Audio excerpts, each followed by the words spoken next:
ورحمة الله وبركاته.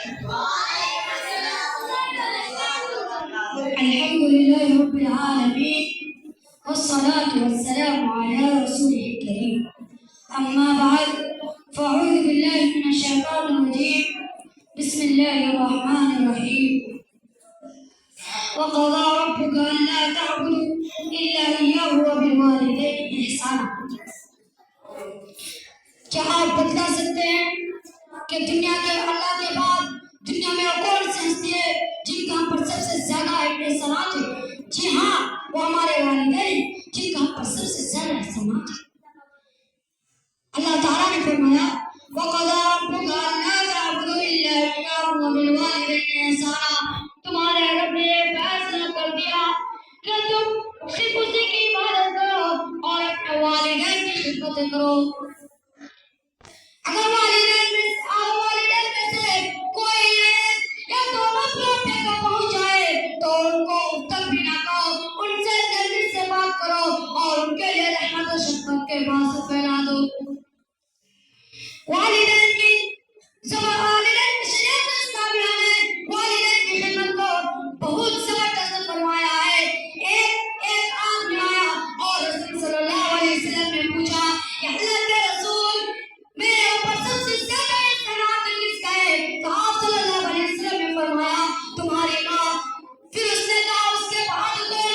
تو پھر آپ نے کہا تمہاری ماں۔ پھر اس نے کہا اس کے بعد کون؟ پھر کہا تمہاری ماں۔ پھر جب دوبارہ سوال کیا کہا اس کے بعد کون؟ تو آپ صلی اللہ علیہ وسلم نے فرمایا تمہارے والد۔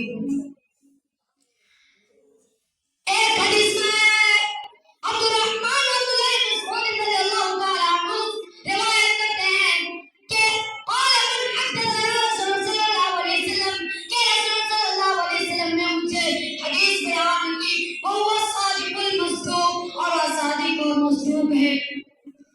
ان احدکم بے شک تم میں سے ہر ایک کو یجمع جمع کیا جاتا ہے خلقہ اس کی پیدائش کو فی بطن امہ اپنے ماں کے پیٹ میں 40 یوما نطفۃ ثم ذلک پھر وہ 40 دن کے بعد ایک نطفے کی شکل میں آتا ہے ثم 40 یوما ثم یکون علقۃ مثل ذلک پھر وہ 40 دن کے بعد ایک خون کی شکل اختیار کرتا ہے ثم یکون مضغۃ مثل ذلک پھر وہ 40 دن کے بعد ایک گوشت کا شکل اختیار کرتا ہے فینفخ فی الروح ثم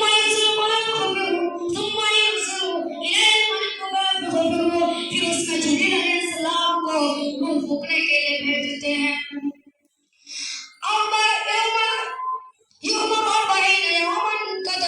پھر اس کے نصیب میں 4 باتیں لکھ دیے جاتے ہیں رزقی اجلی اس کا اجل اس کا وقت وعملی اس کا عمل ورزقی اور اس کا رزق وسقی اور بدبخت اور سعید اور نیک بخت۔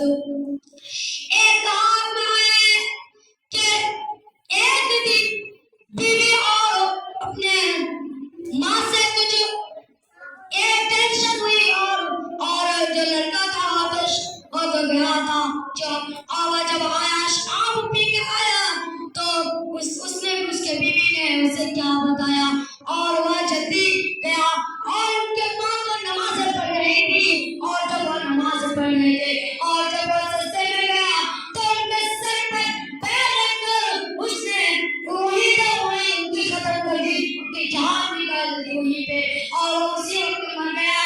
اور جب انہیں لایا گیا تو اور جب ان کی قبر کو غسل دینے گیا تو ان کا غسل نہیں ہوا اور جب ان کو جنازے کے لیے لے کے جائے گا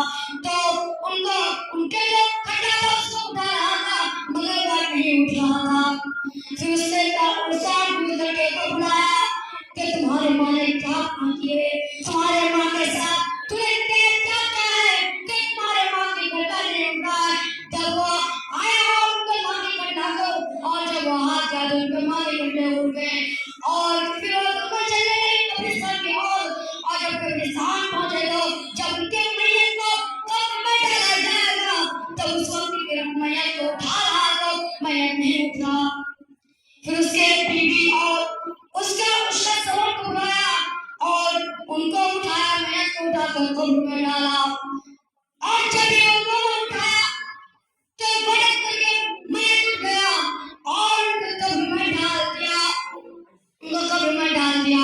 اور جیسے ہی وہ دونوں قبر میں اترا تو ان دونوں کو دونوں طرف سے مس کر کے رکھ دیا۔ آپ بھی اپنے والدین کے ساتھ کبھی ان کا جواب بولے کہ میرا بیٹا تمہارے پانی لے کے جا تو تم کو جلدی سے جانا ہے اور تم کو پانی لے کے دینا ہے، یہ نہیں کہنا ہے کہ میں پانی نہیں لے کے دوں گا۔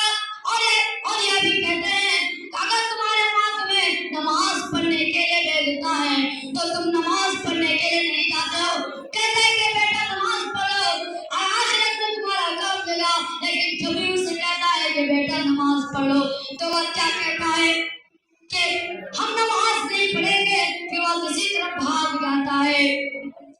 جو شخص اپنے والدین کی خدمت کرتا ہے اور ان کے ساتھ نرمی سے بات کرتا ہے، اللہ تعالیٰ اس کو جنت دے گا۔ اپنے میں اپنی عزت کے تقریر کو ختم کرتا ہوں۔ آخر میں اللہ تعالیٰ سے دعا ہے کہ اللہ ہم تو بڑے انسان کو